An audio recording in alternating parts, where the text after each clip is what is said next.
আল্লাহর নবীকে আদর্শ হিসাবে পাবে যাদের ভেতরে তিনটা গুণ আছে। কয়টা? তিনটা। এর পরবর্তীতে আল্লাহ সিরিয়াল করে দিয়েছেন লিমান কানা ইয়ারজুল্লাহ ওয়াল ইয়াউমাল আখিরা ওয়া যাকারাল্লাহা কাসীরা। এক নম্বরে যে মানুষগুলো লিমান কানা ইয়ারজুল্লাহ, আল্লাহ রাব্বুল আলামিনের দিকে যারা ফিরে আসে, রাজা ইয়ারজু মানে ফিরে আসা। দুই নম্বরে যে মানুষগুলো দুনিয়াতে ওয়াল ইয়াউমাল আখিরা, কিয়ামতে জবাব দেওয়া লাগবে এই বিশ্বাস করে। তিন নম্বরে যাকারাল্লাহা কাসীরা, যাদের জীবনে সবচাইতে বেশি আল্লাহর আলোচনা হয়। কার? আল্লাহ। বলেন বলেন আল্লাহ। তাহলে এই বাংলাদেশে 18 কোটি মানুষের জন্য রাসূলুল্লাহ আদর্শ এখনো সবার জন্য হয়নি, কারণ এই তিনটা গুণ আমরা অধিকাংশ মানুষের ভেতরে দেখতে পাচ্ছি না। এক কথা বলো না ঠিক? আমি শর্ত দিলাম মাওলানা হাফিজকে, আপনি যদি কুষ্টিয়ায় যান আপনার সাথে আমি যাব, শর্ত দিয়েছিলেন আপনি যদি যান। এখন উনি যদি সকালে না যায়, আমার যাওয়া দরকার আছে। আল্লাহ তাআলা বলেন উত্তম আদর্শ, সর্বোত্তম আদর্শ তোমাদের জন্য রাসূলুল্লাহ, কিন্তু তিনটা গুণ থাকা লাগবে। কয়টা? তিনটা। সবাই বলেন, সবাই বলেন। আপনার ভেতরে আছে কিনা আপনি মিলান। যদি না থাকে, কোরআনে কারীম আমার সামনে সূরা আহজাবের 21 নম্বর আয়াতকে সাক্ষী রেখে বলছি, মরণের পরে বিনা হিসাবে বিনা বিচারে আপনি জাহান্নামে। আপনি যতই নামাজ পড়েন, রোজা রাখেন, 5 কোটি 10 কোটি 20 কোটি মাথায় দেন, যদি মনে করেন আমার তো ঈমান আছে না, আপনার ঈমান নেই। কারণ এই তিনটা গুণ যদি কারো না থাকে, সে রাসূলুল্লাহকে আদর্শ পায়নি। আর রাসূল যার আদর্শ হয়নি, ওর ঈমান নেই, ওটা বেঈমান। খুব মনোযোগ সহকারে শুনেন। আল্লাহ রাব্বুল আলামিন বলেন, এক নম্বরে যারা সব কাজ আমি আল্লাহর দিকে ফিরে আসার নিয়তে করে, যে কোনো কাজে হাত দেওয়ার আগেই চিন্তা করে আল্লাহ এই কাজে আমার আল্লাহ রাজি আছে তো। আজকে যে গাড়িতে আসলাম, লোকটাকে আমি এর আগে কোনোদিন দেখেছি বলে মনে হয় না, কিন্তু যে ভালোবাসা আমার প্রতি দেখিয়েছে এই দুনিয়ার স্বার্থ পাওয়ার জন্য না, এটা আল্লাহর জন্য। দুনিয়ায় যাকে আপনি ভালোবাসবেন, যাকে এগিয়ে দেবেন, সাহায্য করবেন, লোক দেখানোর জন্য, স্বার্থ পাওয়ার জন্য না। যে মানুষগুলো শুধুমাত্র আল্লাহর জন্য কাউকে ভালোবাসে। দুই নম্বরে ওয়াল ইয়াউমাল আখিরা, কিয়ামতের দিবসে যারা বিশ্বাস করে। সে জন্মের পর থেকে শুনছি কিয়ামত হবে, কিয়ামতের দিন আছে, কিন্তু কিয়ামত কি, কিভাবে হবে, কিয়ামতে জবাব দেওয়া লাগবে, এই বিশ্বাস যদি কোন মানুষের ভেতরে একবার জন্ম হয়ে যায়, তোর জীবন থেমে যাবে। এর তাফসীর করতে গিয়ে আমি জেলখানার ভেতরে থাকাকালীন ফি জিলালিল কোরআনে পড়েছিলাম। আছেন আপনারা ময়দানে? খলিফাতুল মুসলিমিন হযরত ওমর তার সন্তান আব্দুল্লাহকে ভর্তি করলেন মাদ্রাসায়। ওই সময় হযরতে আলী ছিলেন প্রধান বিচারপতি, তার সন্তান হোসাইন ওই একই মাদ্রাসায় ভর্তি হয়েছে। বারবার কলম ফেলে দিচ্ছে, আব্দুল্লাহকে বলে কলম তুলে দাও। তিনি একবার, দুইবার, তিনবার তুলে দিলেন। প্রেসিডেন্টের ছেলে স্বাভাবিকভাবে রাগ হয়ে গেছে, ডাক দিয়ে বলে হোসাইন ইচ্ছা করে কলম ফেলে দাও, আমারে তুলতে বলো, আমি কি তোমার চাকর, খাদেম? হযরতে হোসাইনও রাগ করে বলে ফেলেছে, আব্দুল্লাহ তুমি শুধু খাদেম না, খাদেমের বাচ্চা খাদেম। মেম্বারের ছেলেকে এরকম গালি দিলে তার মেজাজ খারাপ হয়, আর তিনি দেশের প্রেসিডেন্টের ছেলে। এক দৌড়ে বাড়িতে গিয়ে বলে, আব্বা আমি আর মাদ্রাসায় যাব না। কেন? হোসাইন আমারে গালি দিয়েছে, আমি নাকি খাদেমের বাচ্চা, খাদেম। হযরত ওমর বিচক্ষণ মানুষ ছিলেন, ডাক দিয়ে বলে, সন্তান আমি বিচার করব, কিন্তু এখন না, জমার দিন। জমার দিন তিনি খুতবা দিচ্ছিলেন, বক্তব্যের মাঝখানে তিনি দাঁড়িয়ে বললেন, এখানে হযরত হোসাইন আছে? বলে হ্যাঁ, এদিকে আস। তুমি আমার ছেলেটাকে গালি দিয়েছো খাদেমের বাচ্চা, চাকরের বাচ্চা বলে? বলে হ্যাঁ দিয়েছি। কেন দিলে? হযরত হোসেন বলে, ওমর আরে মুখে হাত দিয়ে বলেন তো, আপনি কি আমার নানার খাদেম ছিলেন না? হযরত ওমরের কথা বন্ধ হয়ে গেছে, চোখ দিয়ে টপ টপ করে পানি পড়ছে। সাহাবীদের বললেন, নবীর সাহাবীরা বিচার হয়ে গেছে। ছোট মানুষ তো আব্দুল্লাহ বসে না, বলে বাবা তুমি তো এখনো বিচার আরম্ভ করনি, হোসাইনকে মারবে না? হযরত ওমর বলে, বাবা যে বিচার করেছি এটা আমার অনেক কাজে লাগবে। হোসাইন তুমি যেটা বললে এটাকে লিখে দিতে পারবে? হ্যাঁ। খেজুর পাতা আর একটা পৃষ্ঠা, খেজুর পাতার একটা পাতা নিয়ে এসেছে খেজুর গাছের, ওখানে লিখে দিয়েছে ওমর আমার নানার খাদেম ছিল, এটা আমি দেখেছি, সই করে দিলাম ইসি হোসাইন ইবনে আলী। যান। হযরত ওমর কাগজটা হাতে নিয়ে মুখে জমা দিলেন। ছেলেকে ডাক দিয়ে বললেন, বাবা মারা যাওয়ার পরে এই কাগজটা আমার কাফনের ভেতরে দিয়ে দিও। কিয়ামতের ময়দানে যদি আল্লাহ আমাকে প্রশ্ন করে আর জীবনের যদি কিছুই কবুল না হয়, অন্তত এই কাগজটা তুলে দেখাতে পারবো, মাবুদ তোমার নবীর নাতি লিখে দিয়েছে আমি নবীর খাদেম ছিলাম।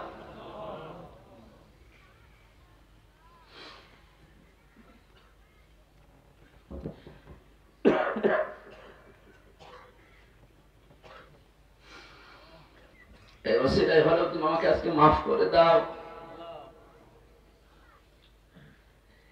এই ধরনের মানুষেরা কিয়ামতের যে বিশ্বাস, যে ভয় তাদের ছিল, এর উপরও একটা দুর্বল হাদিস বলছি শিক্ষার জন্য।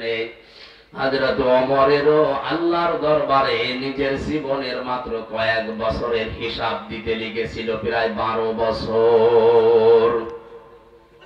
ইন্তেকালের পরে প্রায় 12 বছর পার হয়ে গেল। হযরতে আব্দুল্লাহ একবার স্বপ্ন দেখলেন, হযরত ওমর সুন্দর পোশাক পরে নদী থেকে আসতেছে গোসল করে। ডাক দিয়ে বলে, বাবা কোথায় ছিলেন? কতদিন আপনাকে দেখি নাই। হযরতে ওমর বলে, বাবা আজকে 12 বছর আমি দুনিয়ার জীবন ছেড়েছি, মহান আল্লাহ আমার জীবনের হিসাব নিচ্ছিলেন। শেষ পর্যন্ত তিনি আমাকে বলেছে, ওমর তোরে মাফ করে দিলাম। কারণ আল্লাহ যদি কারো প্রতি ন্যায় বিচারও করে সে বাঁচবে না, যদি সঠিক বিচারও কারো প্রতি করে সে বাঁচবে না। অন্যায় বিচার তো আল্লাহ করেই না, ন্যায় বিচার করলেও কেউ পার পাবে না। আল্লাহ যদি কাউকে বাঁচাতে চায় বলবে শেষে যে তোর মাফ করে দিলাম।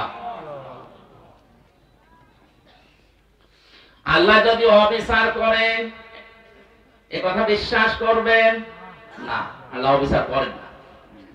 আল্লাহ যদি কারোর উপর ন্যায় বিচার করেন সে বাঁচবে না, সে ধরা খাবে। কথা বুঝতেছেন? আল্লাহ অবিচার কথা বলেন না কেন? আল্লাহ অবিচার করে না। ন্যায় বিচার করলে বাঁচার কোন উপায় নাই। আল্লাহর কাছ থেকে যদি কেউ বাঁচতে চায় একটা মাধ্যম আছে, যে আল্লাহ আমারে মাফ করে দাও। হযরত ওমর বলেন, আমারে শেষ পর্যন্ত আল্লাহ ডাক দিয়ে বলে, ওমর তোরে মাফ করে দিলাম। ফেরেশতা আমারে নিয়ে গোসল করিয়ে জান্নাতের নহর থেকে এই যে সাদা পোশাক জান্নাতের, এটা পরিয়ে আমাকে বলছে, যান আপনি জান্নাতে যান। ও কক্সবাজারবাসী, হযরত ওমরের যে জীবনী শুনলেন, আকাশের তারকার চাইতে যার নেকির কাজ জীবনে বেশি ছিল।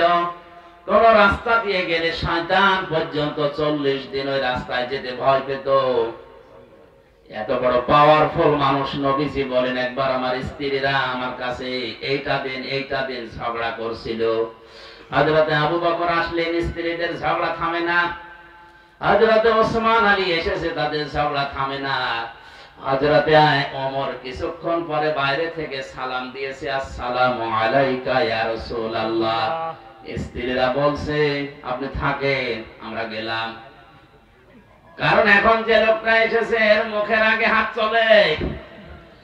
আজ রাতে অমরকে দেখে ওই দিন নবীজি বলেছিলেন, ওমর তুমি যে রাস্তা দিয়ে চলো ও রাস্তায় শয়তান পর্যন্ত চলে না। এই ধরনের মানুষ যদি কিয়ামত নিয়ে এই টেনশনে থাকে, আমাদের কি হয়েছে বলেন? নবীজিকে আদর্শ পাওয়ার জন্য কিয়ামতে জবাবদিহি করা লাগবে, এই টেন্ডেন্সি, এই বিশ্বাস আমাদের জন্ম দেওয়া লাগবে।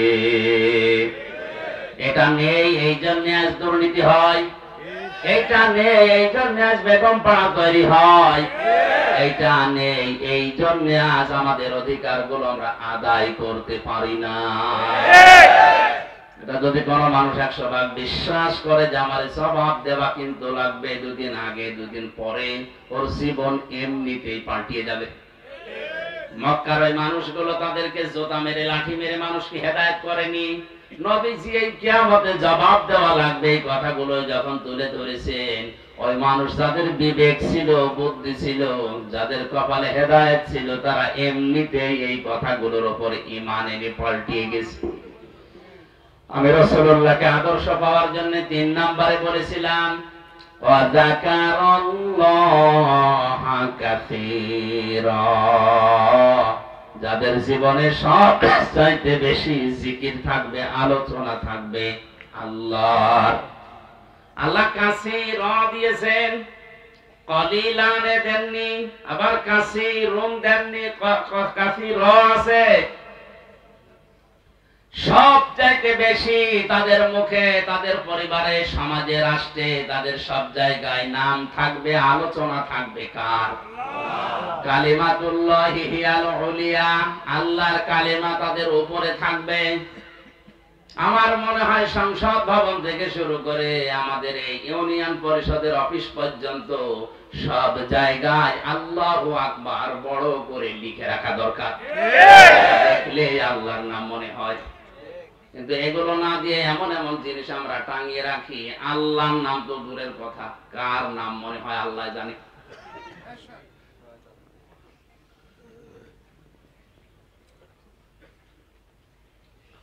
আল্লাহ রাব্বুল আলামিন বলেন, রাসূলুল্লাহকে যারা আদর্শ হিসাবে এই 3টা গুণ অর্জন করে পাবে, বিশ্ব নবী মুহাম্মদুর রাসূলুল্লাহ রাসূলুল্লাহ হওয়ার পর থেকে আতঙ্কে ছিলেন। কিসে ছিলেন? বলেন বলেন। আতঙ্কে ছিলেন। 1 থেকে 40 বছর তার সমস্যা হয়নি। 40 থেকে 63, 23 বছরে 82 বার তাকে ডাইরেক্ট হত্যা করার জন্য ইহুদিরা চেষ্টা চালিয়েছে। শুধু চেষ্টায় চালিয়ে শেষ করে দেয়নি, মরণের পরেও তার লাশ পর্যন্ত চুরি করার জন্য তারা ব্যস্ত ছিল। এই জন্য ওই 23 বছর রাসূলুল্লাহকে যারা মেনে নিয়েছে তারাও বিপদে পড়েছে। কিন্তু 1 থেকে 40 যারা ওই সময় মেনে ছিল, তার সাথে ছিল, তাদের কোনো বিপদ হয়নি। এমনকি পুরো আরব জাহানে তাদের একটা শত্রুও ছিল না। আর রাহিকুল মাকতুম, এই ঐতিহাসিক সিরাত গ্রন্থে আপনি দেখবেন 1 থেকে 40 বছর পর্যন্ত নবীজির পেছনে মানুষ ছিল না, তা না ছিল। কারণ হিলফুল ফজল যেদিন গঠন করেন তার সাথে ওই এলাকার যুবকেরা অনেকেই যোগ দিয়েছিল। সামাজিক উন্নয়নমূলক অনেক কাজ তিনি এই সংগঠনের মাধ্যমে এলাকায় করতেন। কিন্তু দুঃখজনক হলেও সত্য, একটা শত্রুতার ওই সময়ের ভেতরে তৈরি হয়নি। একই মানুষ 40 বছরে কোরআনে কারিমটা হাতে পাওয়ার পরে যতদিন এটা তার কাছে ছিল, ততদিন তার শত্রুর অভাব ছিল না। এই জন্য আমরা যদি কেউ বলি আমি নবীওয়ালা কাজ করি না, আপনি মোহাম্মদ ইবনে আব্দুল্লাহর কাজ করেন, এই জন্য আপনার সমস্যা হয় না। কেউ যদি রাসূলুল্লাহর কাজ আরম্ভ করে, রাসূলুল্লাহর যেভাবে আরম্ভ হয়েছিল 3 বছর তিনিও জেলে ছিলেন, আপনারও থাকা লাগতে পারে।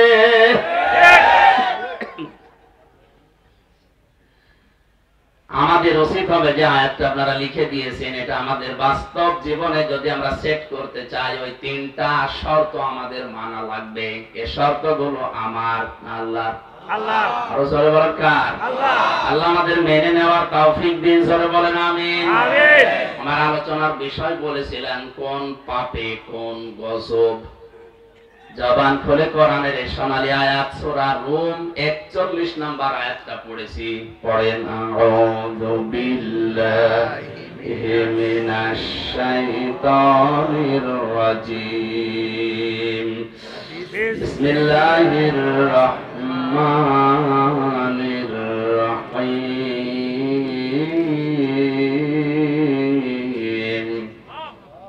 ظهر الفساد في البر والبحر بما كسبت أيدي الناس ليذيقهم بعض الذي عملوا لعلهم يرجعون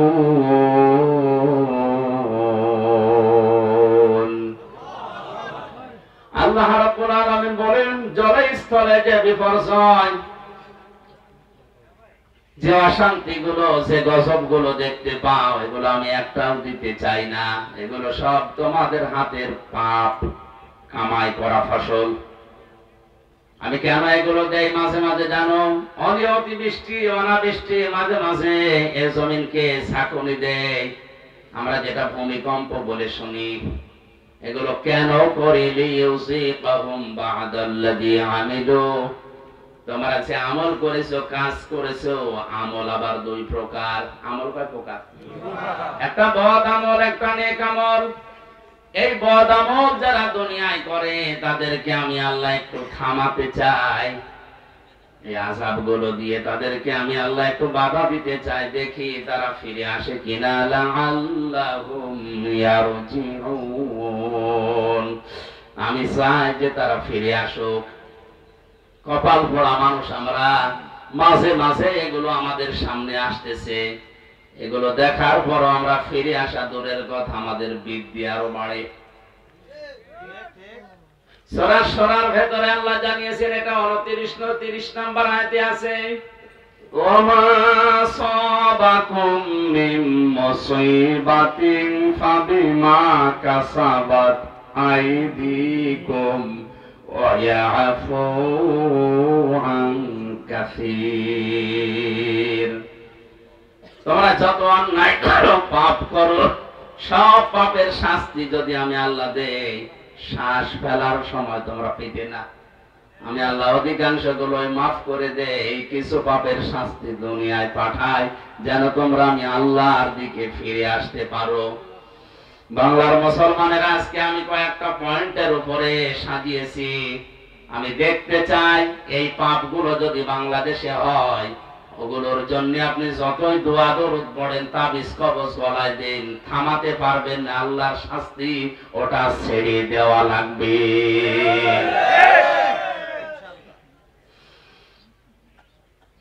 কোরআনে কারিমে সূরা আনকাবুত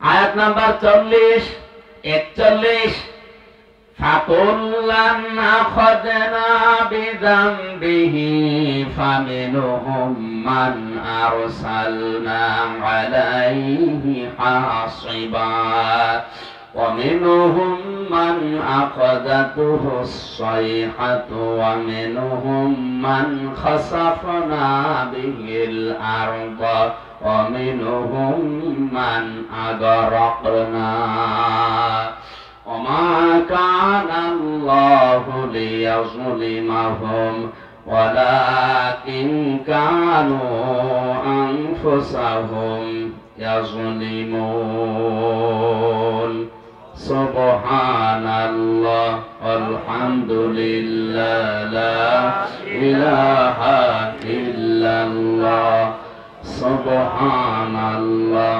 আলহামদুলিল্লাহ লা ইলাহা ইল্লাল্লাহ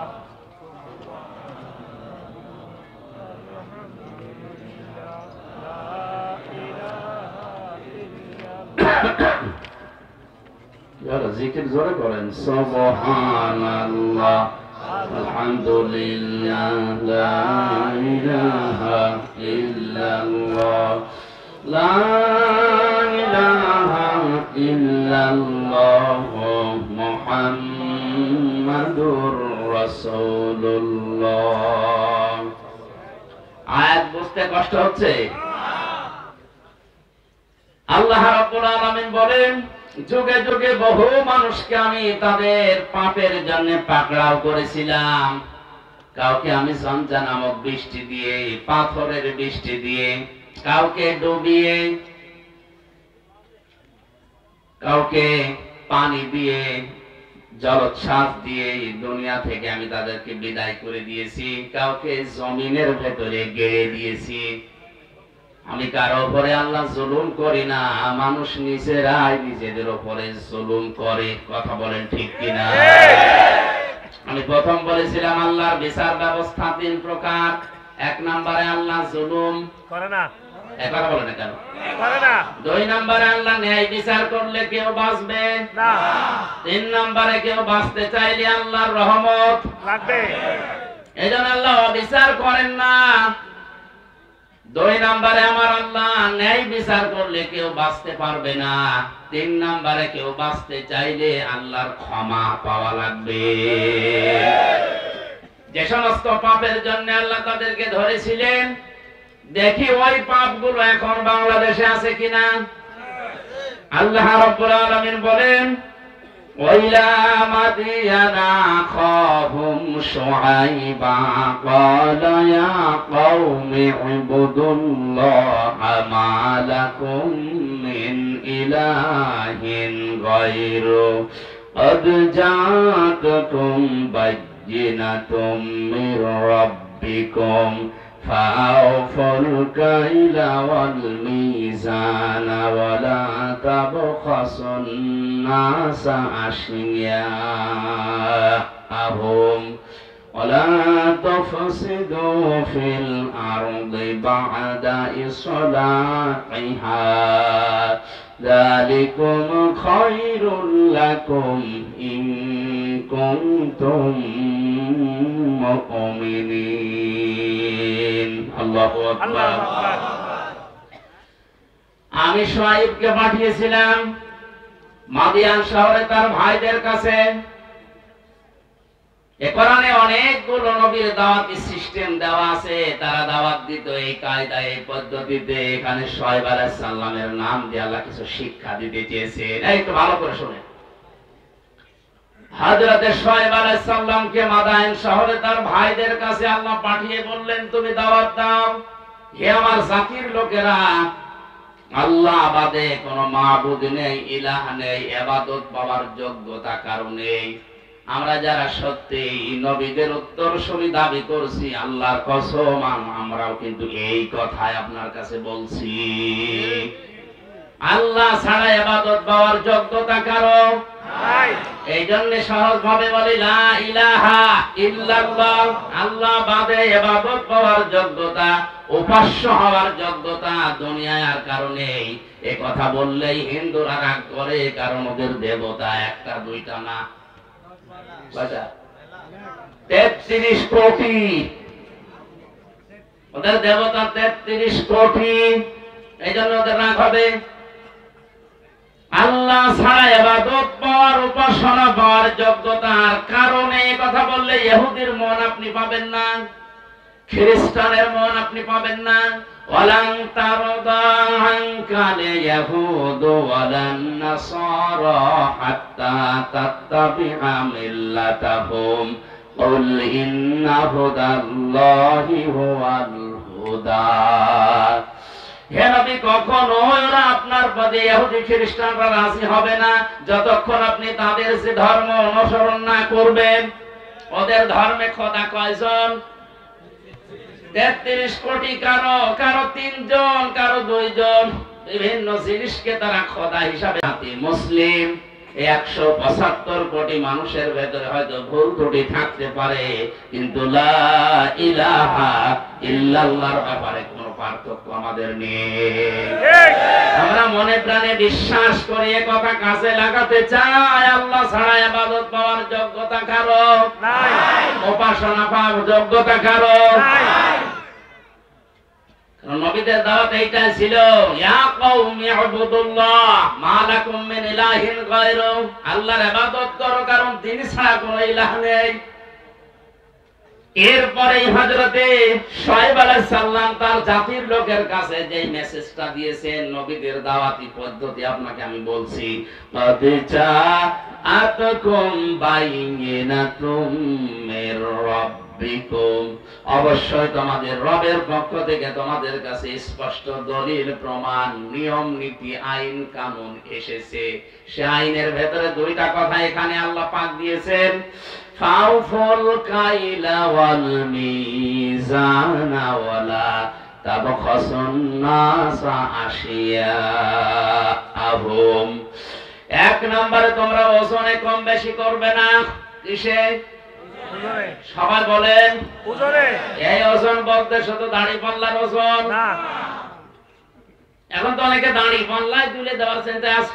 ঠিক। হাইকোর্টের সামনে বিশাল একটা দাড়ি পাল্লা টাঙানো আছে, দুই দিকের মাপই সমান।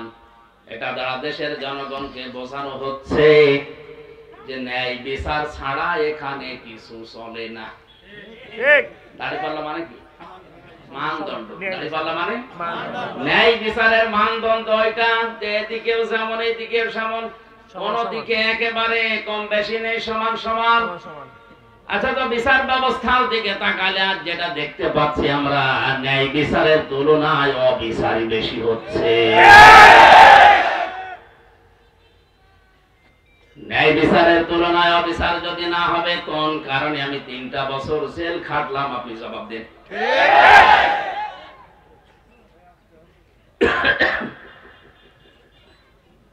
হযরতে শুআয়ব ডাক দিয়ে বলেছিলেন, আমার জাতির লোকেরা তোমরা এই পাপটা ছেড়ে দাও, ওজনে কম বেশি করবা না। কারণ এই পৃথিবীতে আল্লাহ যত মানুষকে লানত দিয়েছেন, বরদোয়া দিয়েছেন, তার পয়লা নম্বরে তারা। ওয়াইলুল লিল মুতাফফিফিনা আল্লাযীনা ইযা তালু আলান নাসি ইস্তাওফুন وَإِذَا كَالُوهُمْ أَوْ وَزَنُوهُمْ يُخْسِرُونَ।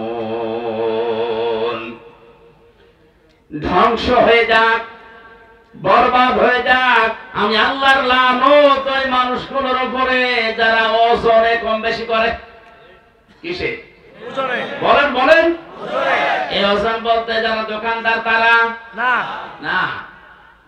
এই যে এইটাও, এইটাও, এই যে মঞ্চটা, এই যে মেম্বারটা, এটা হক কথা বলার জায়গা।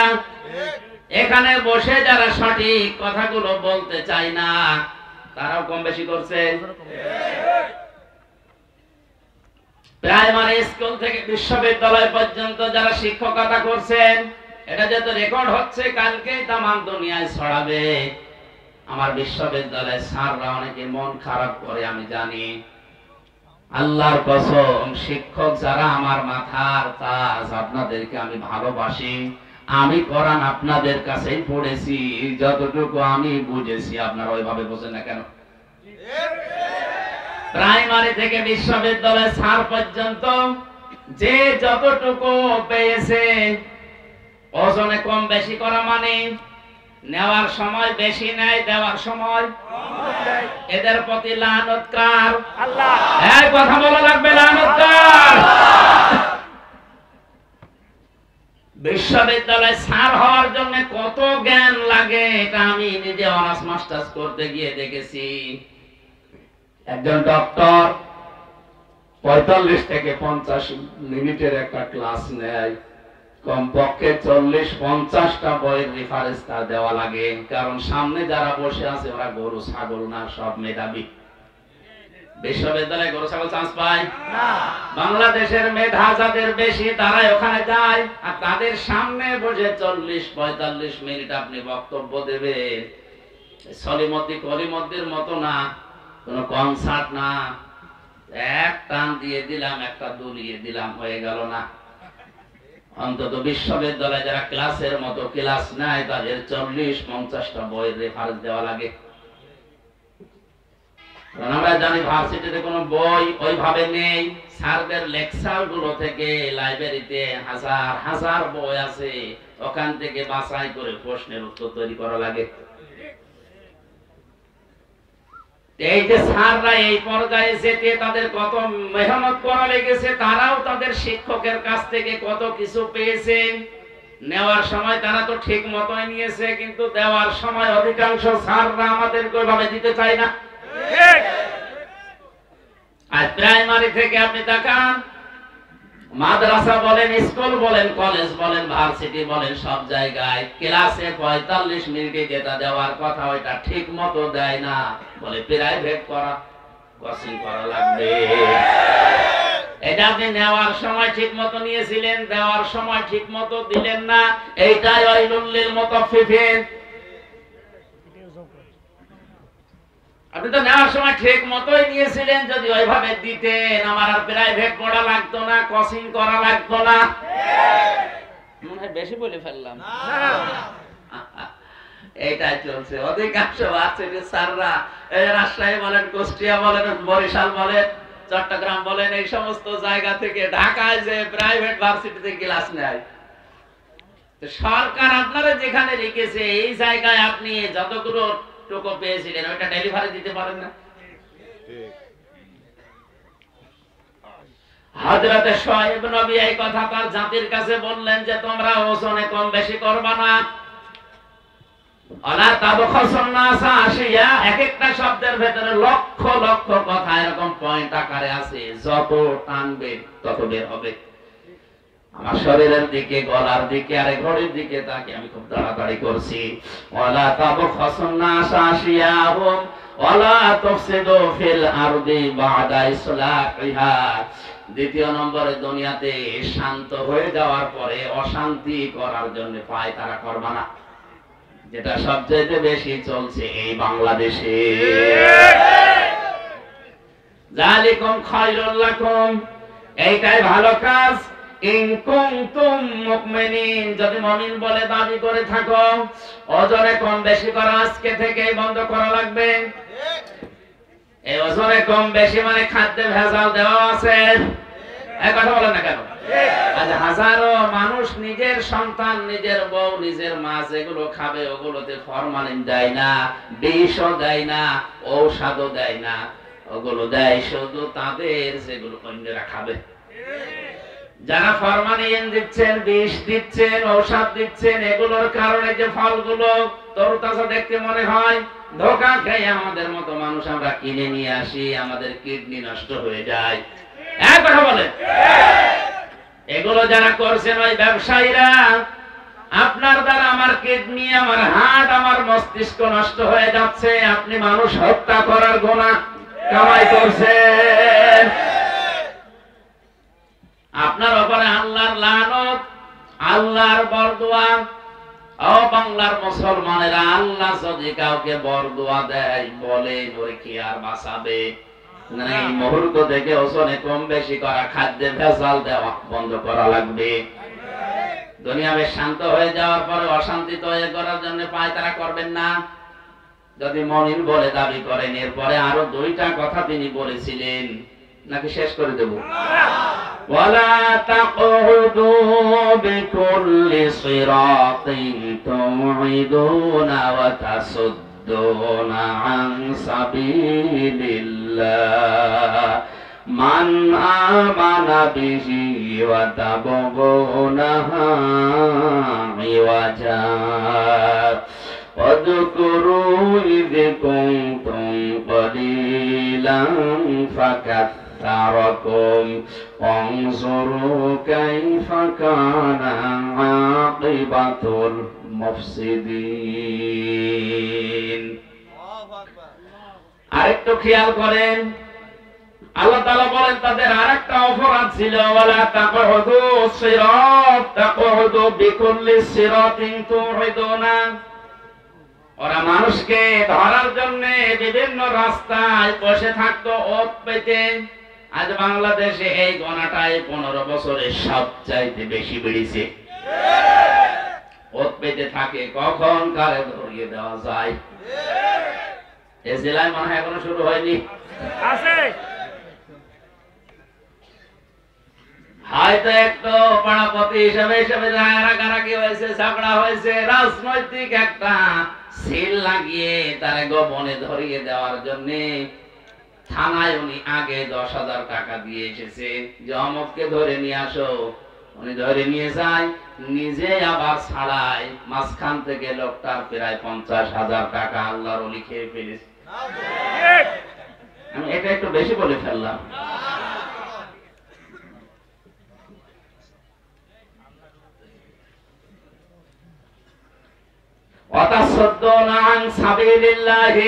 দুই নম্বরে তারা গোনা করতো, 4 নম্বরে তাদের অপরাধ ছিল এইটা, ওরা আল্লাহর রাস্তা থেকে মানুষকে সরিয়ে দেওয়ার জন্য বিভিন্ন কায়দা কৌশল কাজ কারবার করতো।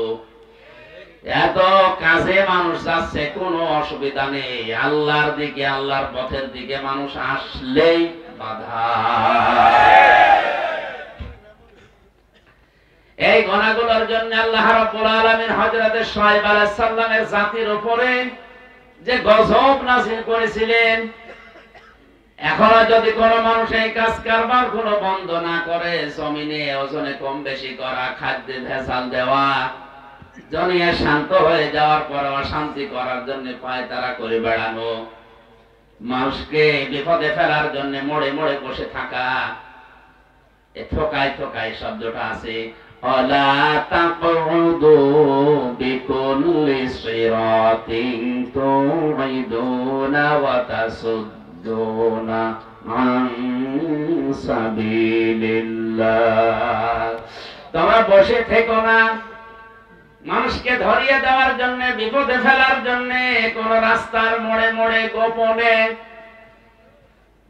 কিচ্ছু জানে না, ঘরে ঘুমিয়ে আছে, চোখ খুলে দেখছে জেলখানায়। কি গো, তুই গাছ কেটেছিস, তুই গাড়িতে আগুন লাগিয়েছিস, অথচ কিচ্ছু জানে না। 2-1 দিন ঠিক ওইভাবে কেটে যাচ্ছে, চোখ খুলে আবার দেখছে বাড়িতে। কি গো, খোঁজ নিয়ে দেখা গেল বাড়ি থেকে প্রায় 2 লাখ টাকা চলে গেছে। এইটা যদি কেউ বন্ধ না করে, আমার আল্লাহ তাদের উপরে মাঝে মাঝে ভূমিকম্প দেয়। রানা পেলা চাই এমনি ধসে পড়েনি।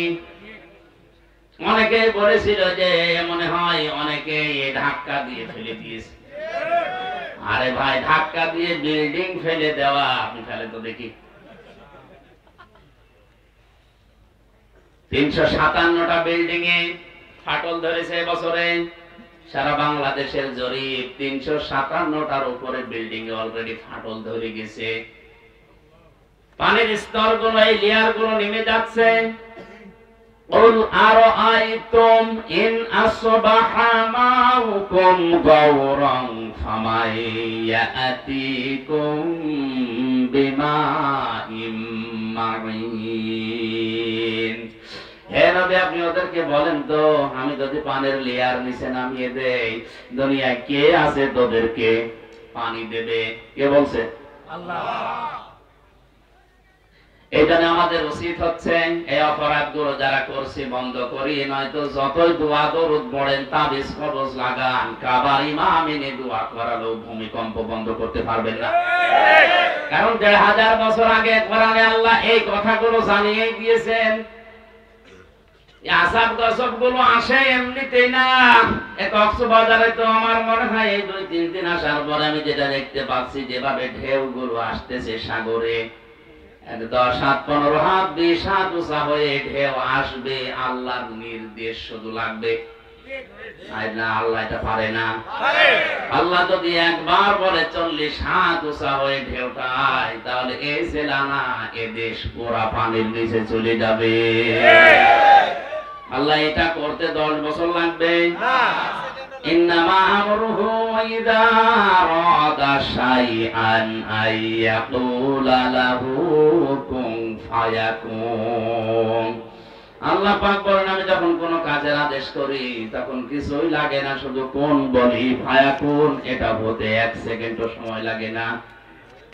এজন্য আমাদের উচিত আমাদের পাপের কাজগুলো ছেড়ে দেওয়া, থেমে যাওয়া। আমি মুসলিম শরীফ থেকে একটা হাদিস আসার সময় পড়ছিলাম, ছয় প্রকার নারীকে আল্লাহ জাহান্নামে দেবে বলে ঘোষণা দিয়েছে। কয় প্রকার? ছয় প্রকার। মা বোন যারা এসেছেন খুব ভালো করে শুনবেন, মোবাইল থাকলে সেভ করে নিন।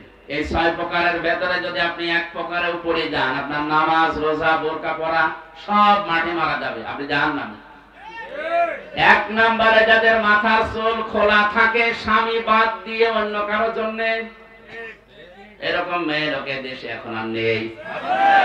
যে হোটেলে আসি আল্লাহর ওলিরা সবাই হোটেলে উঠেছে। একজন মেয়ে লোক যদি চুল খুলে রাখে, শুধুমাত্র খুলে রাখতে পারবে তার স্বামীর জন্য, স্বামী বাদে পৃথিবীতে কারোর জন্য মেয়ে লোকের চুল খুলে রাখা জায়েজ নেই, এমনকি বাবাকেও চুল খুলে দেখানো জায়েজ নেই। এক কথা বুঝতেছেন? একজন মেয়ে লোকের চুল যত তার স্বামী দেখবে, তার চোখের পাওয়ার বাড়বে, তত সওয়াব বেশি পাবে ওই মেয়েটা। এমনকি আল্লাহর নবী জানিয়েছেন, কোন স্বামী যদি স্ত্রীর মাথায় হাত বুলিয়ে দেয়, যতগুলো চুল পড়বে ততগুলো সওয়াব হবে। আর অন্য যত মানুষের চুল দেখবে, অতগুলো সাপ আল্লাহ বানিয়ে কবরে পাঠাবে। চুল ওরা দেখায় স্বামীকে না, পরপুরুষকে বেশি। এই জন্য যে মহিলার মাথার চুল খোলা থাকবে স্বামী বাদ দিয়ে অন্য কারোর জন্য, সে জাহান্নামী। দুই নম্বরে স্বামীকে যে মহিলা সম্মান করে না। তিন নম্বরে স্বামীকে বাদ দিয়ে দেবর ননদ বা অন্য কারো সাথে যারা হাসি তামাশায় লিপ্ত থাকে বেশি সময়, স্বামীর কাছে আসলে মুখ গোমরা হয়ে থাকে। আর যদি দেবর পায়, স্বামী গিয়েছে ঘাস কাটতে, বাগে ধরে খাক, আমার দেওয়ারা বেশি থাকে। একটা কবিতা এরকম পড়েছিলাম কোথায় যেন, তো স্বামী ঘাস কাটতে গেছে মাঠে, ওরে বাগে ধরে খেয়ে ফেল, আমার দেওয়ারা বেশি থাক। স্বামী বাদ দিয়ে অন্যের সাথে যদি কেউ হাসি তামাশা করে, মজাক করে, আর কি আড্ডা করে, মহিলা জাহান্নামী।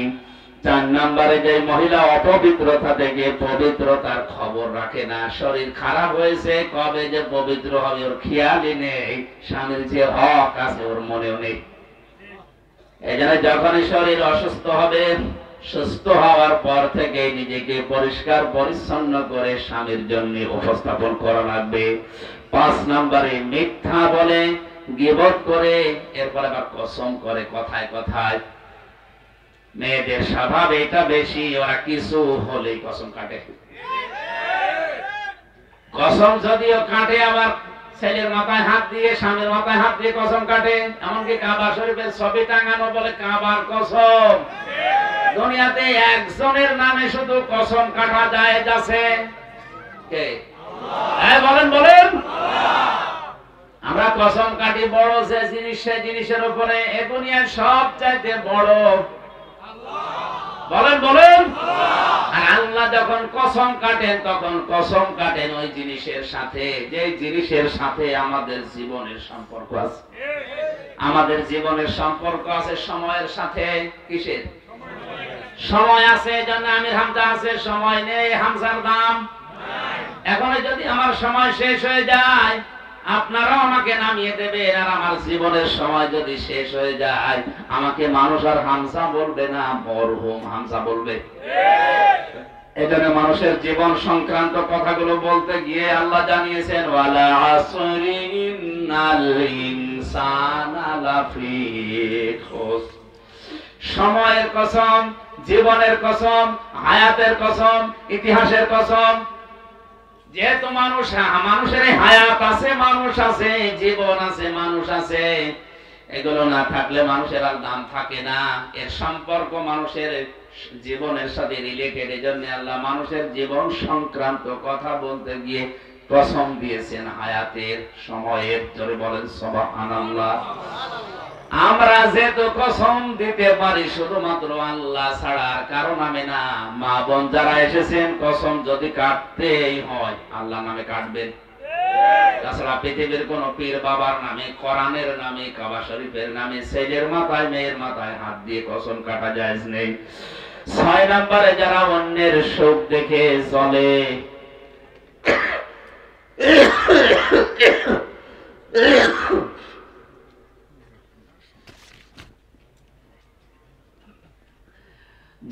অন্যের শোক দেখে জ্বলে এবং কিছু দান করলেও যারা খোঁটা দেয়, এই 6 প্রকার নারীর কথা মুসলিম শরীফে নবীজি জানিয়েছেন। আশা করছি মা বোন যারা এসেছেন, এই 6 প্রকারের কোনো কিছু যদি আপনার ভেতরে থাকে, আপনি এই মুহূর্তে নিজেকে পাল্টাবেন।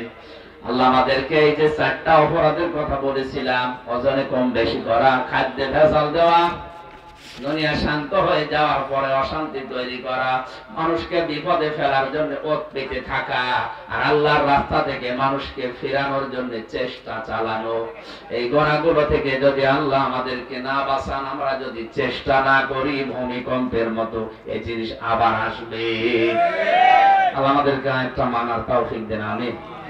বারাকাল্লাহু লানা ওয়া লাকুম ফিল কোরআনিল আযীম। সভাপতি সাহেবের অনুমতি